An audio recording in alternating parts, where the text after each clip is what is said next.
సాగునీటి ప్రాజెక్టులే ఆధునిక దేవాలయాలని అన్నారు ఏపీ సీఎం చంద్రబాబు.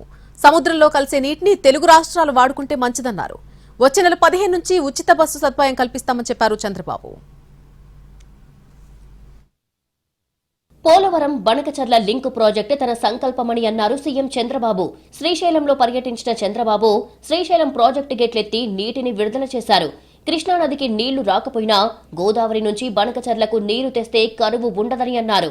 ప్రస్తుతం 554 టీఎంసీల నీళ్లు నిల్వ ఉన్నాయని, రాబోయే రోజుల్లో 450 టీఎంసీల నీళ్లు వస్తే జలాశయాలన్నీ కళకళలాడతాయన్నారు చంద్రబాబు.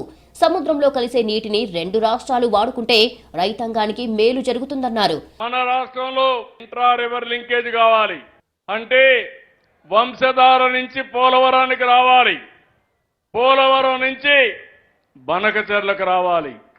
అప్పుడు ఒక్కొక్కసారి కృష్ణాలో నీళ్లు రాకపోయినా నేరుగా పోలవరం నుంచి బనకచర్లకు నీళ్లు వస్తే ఇంకా కరువు అనే మాటే ఉండదు.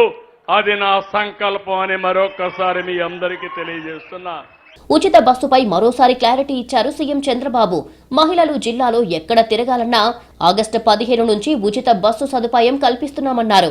అందుకోసం ₹1 కూడా చెల్లించాల్సిన అవసరం లేదన్నారు సీఎం చంద్రబాబు. మా ఆడబిడ్డలకు శుభవార్త, జిల్లాలో ఎక్కడ తిరగాలన్నా ఆగస్టు 15 తర్వాత ఫ్రీ బస్, ₹1 కూడా అవసరం లేదు.